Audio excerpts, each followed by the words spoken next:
septembre dernier, Donald Trump et son secrétaire à la santé, RFK Jr., ont fait une conférence de presse pour annoncer une grande nouvelle. On avait trouvé la raison et la cause de l'augmentation de l'autisme dans le monde. C'était le Tylenol. Ça m'a touché, ça me concernait évidemment. J'étais très heureux d'aller annoncer à ma mère que c'était à cause du Tylenol. Tu sais. Et je voulais l'annoncer à mon père aussi d'ailleurs. Puis je dis, où père? Il dit, il est en bas dans le sous-sol, il joue avec ses petits trains mobiles. Fait que je suis allé voir mon père de 72 ans qui a une collection de trains puis de timbres. Puis je suis allé lui expliquer, c'est à cause du Tylenol finalement, c'est pas toi. Et pour en parler, j'ai Marie-Michel Dufour ici avec moi. Je vais te présenter comme il faut. Professeure, psychoéducatrice et professeure adjointe à l'école de psychoéducation de l'Université de Montréal. Allô? Allô? On se connaît aussi, encore une fois, parce que on vient du Saguenay tous les deux. Absolument. Tous les deux, on est des amis en commun. Et je cherchais quelqu'un pour me parler de ça parce que ça m'interpelle évidemment personnellement, mais je trouve que c'est une discussion qui est intéressante d'un point de vue scientifique aussi et social, parce que tout le monde jump in dans ce genre de sujet-là. Ouais. Même ceux que ça ne concerne pas, tout le monde est intéressé à savoir ça parce que ça devient politisé. Mais commençons par la base. La prévalence de l'autisme en ce moment dans la société, c'est quoi? Et est-ce qu'il y a une hausse par rapport à avant? C'est une bonne question. Il y a une hausse. Moi, quand j'ai commencé à faire de la recherche en autisme, il y a peut-être 10-12 ans maintenant, on rapportait des taux de prévalence environ un petit peu en bas d'1 %. Puis maintenant, on est à 2 %. Fait qu'il y a définitivement une hausse de la prévalence. Est-ce qu'on se l'explique à part le Tylenol? Non, mais c'est parce que tout le monde cherche une raison à cette cause-là. J'ai en tête quelques pistes de réflexion, mais j'aimerais t'entendre sur comment on explique cette hausse-là. Oui, le consensus scientifique actuellement explique la hausse. Bien, premièrement, il n'y a pas d'épidémie d'autisme. C'est ça que je dis toujours dans mes cours. C'est comme, il n'y a pas d'épidémie. C'est une hausse qui est expliquée majoritairement par, premièrement, les gens sont plus sensibilisés. Fait que ce soit les parents, les éducateurs, les professeurs, les grands-mères, on observe davantage, on est mieux sensibilisés. Fait que ça, c'est la première chose. Ensuite, il y a eu aussi l'élargissement des critères diagnostiques, donc la Bible des troubles mentaux, le DSM. Il y a eu des gros changements entre le DSM-4 et le DSM-5, notamment le trouble du spectre de l'autisme. Fait que juste ça, de changer les critères, bien, on vient changer aussi qu'est-ce qu'on observe, qu'est-ce qu'on diagnostique. Puis finalement, le troisième point, c'est que les gens ont plus accès aussi à de pouvoir avoir des services d'évaluation, en fait. Donc, les diagnostics sont accessibles. Ouais, il y a un intérêt des parents à aller chercher. Bien là, je ne veux pas parler de surdiagnostic non plus, c'est pas du tout ça, mais il y a un intérêt à aller chercher des réponses à des questions avant des gens qu'on traitait de coucou ou qui n'allaient juste pas aller à l'école longtemps. Puis maintenant, est-ce que c'est aussi envisageable qu'il pourrait avoir des facteurs environnementaux? Parce que moi, je le comprends là, très bien, là, qu'on est plus outillé, on élargit la définition, puis on le cherche plus. Mais est-ce que c'est possible aussi que notre mode de vie ou des choses qui seraient arrivées dans les dernières décennies pourraient expliquer une partie de ça aussi? Ça, c'est sûr que oui aussi, mais il faut juste comme bien être clair sur le fait que la majeure partie de la hausse est expliquée par les éléments que je viens juste de rapporter.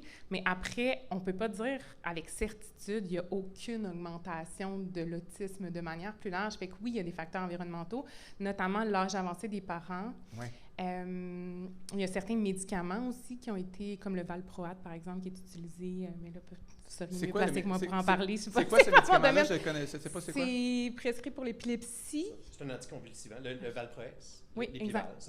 C'est un anticonvulsivant. OK. Puis ça pourrait avoir ses conséquences. OK. On le découvre après. Mais tout ça, ce sont des facteurs de risque, c'est-à-dire, si on prend l'exemple de l'âge avancé des parents, ça ne veut pas dire que si moi j'ai un enfant de 42 ans, que mon enfant va être autiste. C'est juste que ça augmente les risques. Un petit peu, mais sur l'ensemble de la population, ça peut des fois donner des chiffres un peu plus élevés. Puis là, il y a des études qui commencent aussi à parler de la pollution, des éléments plus associés à la qualité de l'air et tout, mais tu sais, c'est pas assez... Habiter proche d'une autoroute. Non, mais c'est vrai, je regardais, habiter à moins de 500 mètres d'une autoroute, ça augmente le risque de TDAH et d'autisme et de troubles neurologiques. Mais tu sais, les tailles d'effet sont pas assez fortes pour qu'on dise oui, c'est parce qu'on fait nos enfants plus tard qu'il y a plus de personnes autistes. C'est pas aussi clair que ça. Ouais. Mais c'est intéressant quand même parce que je pense que effectivement, la majeure partie s'explique par des trucs qu'on comprend très bien, peut-être une petite partie. Et là, chaque personne décide l'importance qu'il accorde à cette petite partie-là, parce que, comme je disais tantôt, ça peut être politisé, ça peut être utilisé, ça peut servir des intérêts, tu sais. Mais ça ne veut pas dire que ça n'existe pas. Fait que c'est ça que je trouve fascinant dans tout.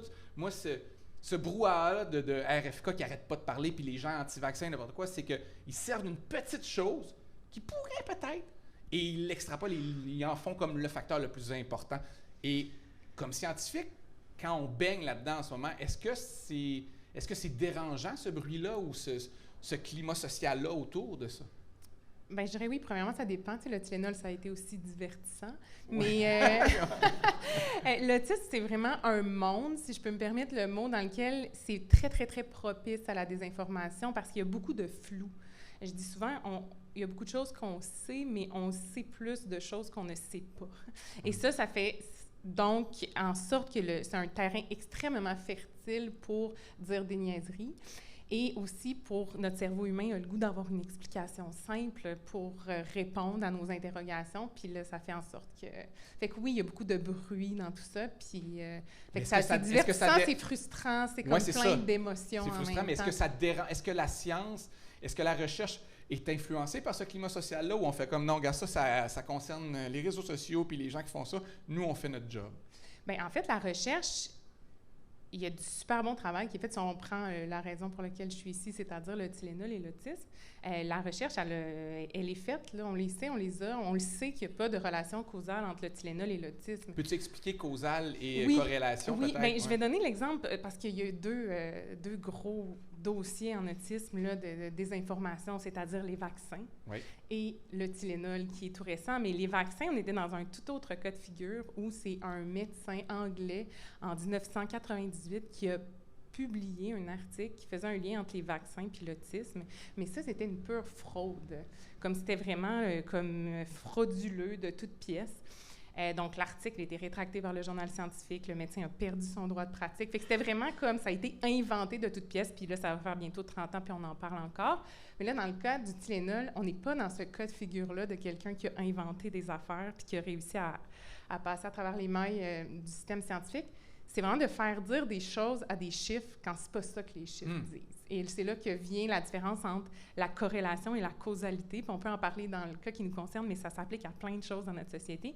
C'est-à-dire, parfois, il y a deux variables qui varient dans le même sens en même temps. Puis là, on donne souvent l'exemple de lorsque les gens achètent plus de crème glacée, il y a plus de noyades. C'est vrai, ce sont deux variables qui varient dans le même sens en même temps. Et là, l'exemple est bien entendu volontaire pour qu'on comprenne que ce n'est pas la crème glacée qui fait en sorte que les gens se noient, mais c'est bien entendu le fait que c'est l'été et qu'il fait chaud. Donc, voilà. Fait que ça, c'est un exemple que ces deux variables-là sont corrélées, mais ne sont pas causales. Et c'est un peu ça qui se passe. Est-ce que des études ont trouvé une corrélation ou un lien, sans qu'on puisse l'expliquer nécessairement, entre le Tylenol, la prise de Tylenol et l'autisme?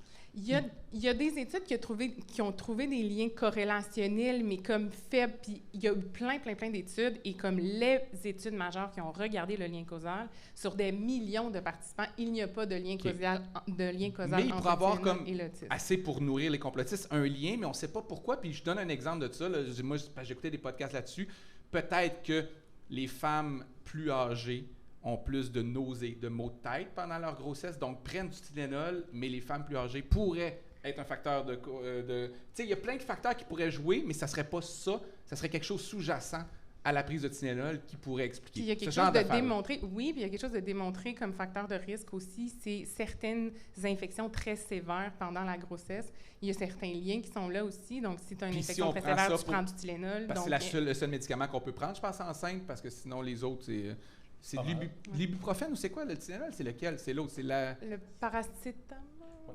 Le paracétamol, c'est la version française. Okay. Les Français viennent et disent « Je prends du paracétamol », c'est de l'acétaminophène, c'est du Tylenol. Ça sonne tellement plus efficace. Paracétamol, oui. Non,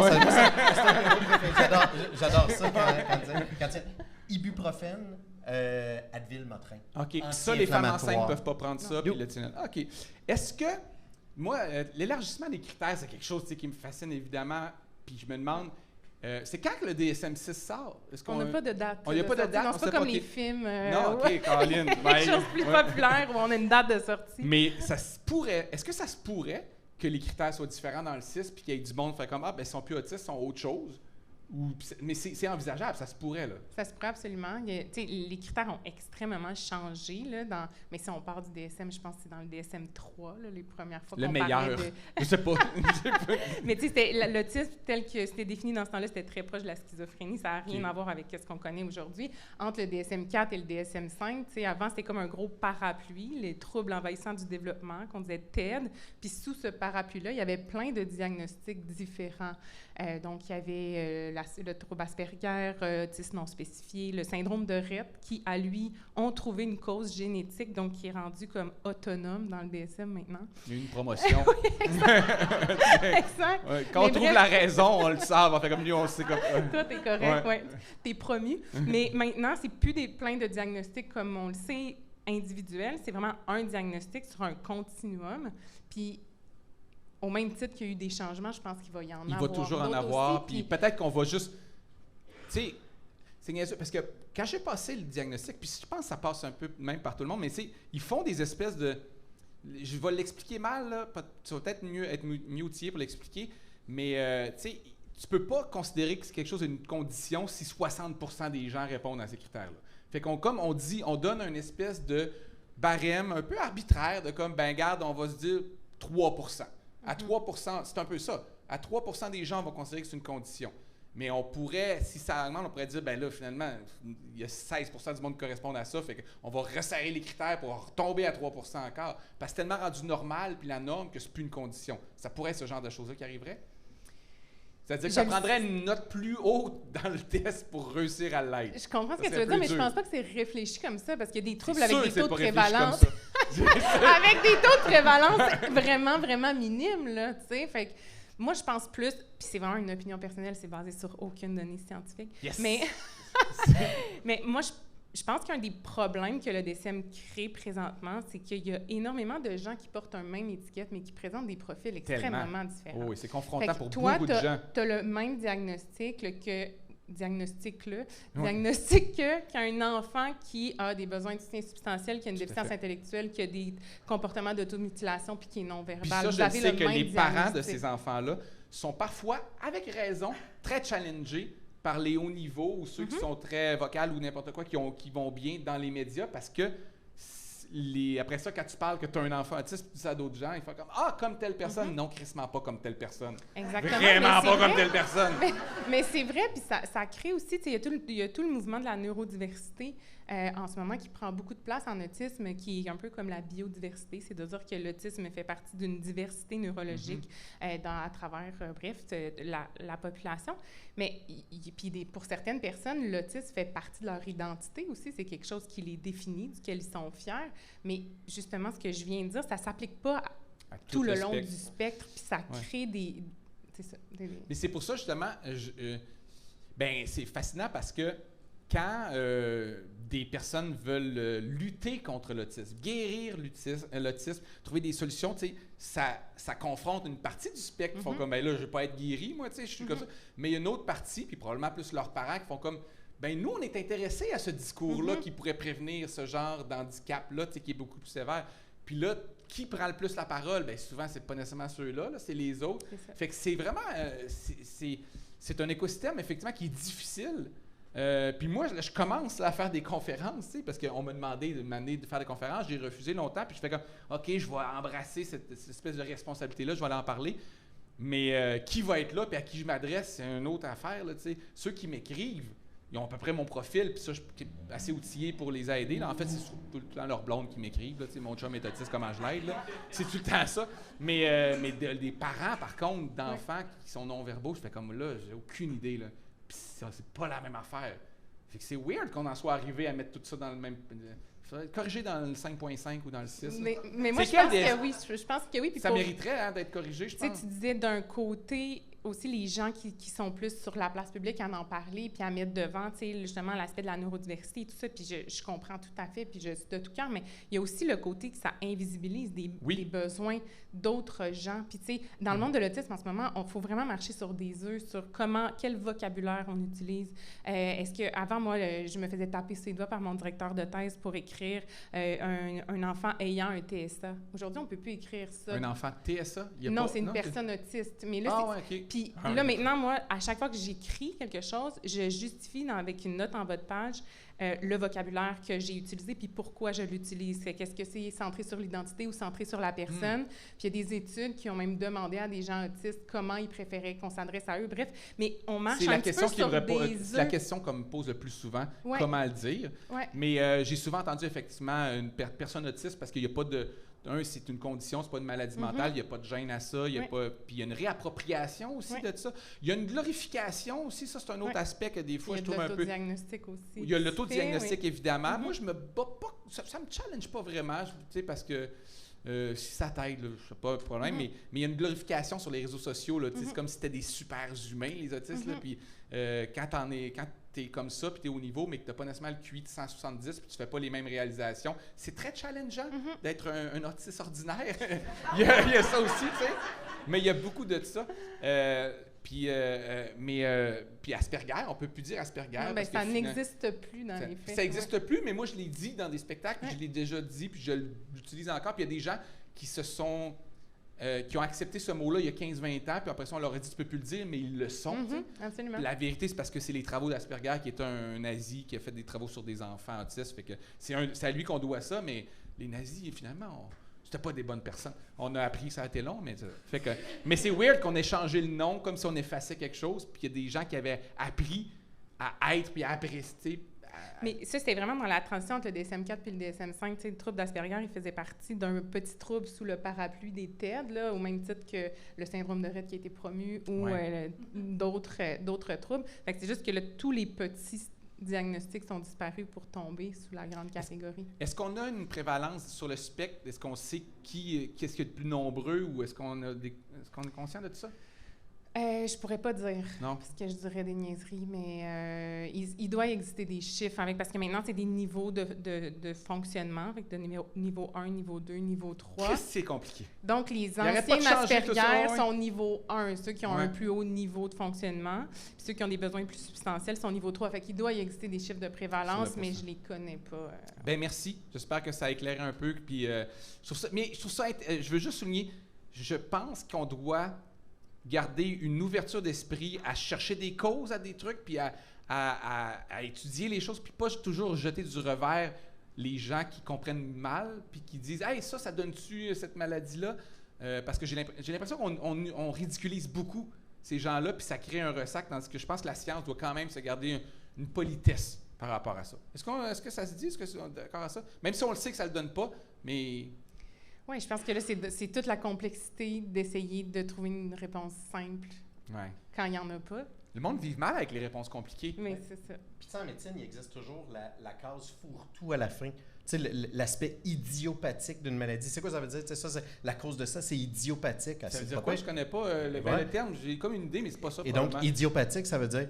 On le sait pas. Ah, c'est vrai? Ah, et donc, en santé, en médecine, en recherche, il y a cette case-là d'idiopathique diminue au fil du temps. T'sais, en gastro-entérologie, le syndrome du côlon irritable, il y a 20 ans, le syndrome du côlon irritable, c'était super large. Et là, on a découvert des...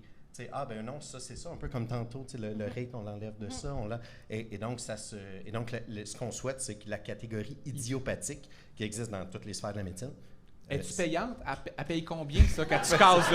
M'a sorti le code. Ouais, c'est ça, quand il est venu comme, je sais pas, 42 piastres. Merci à tous les deux.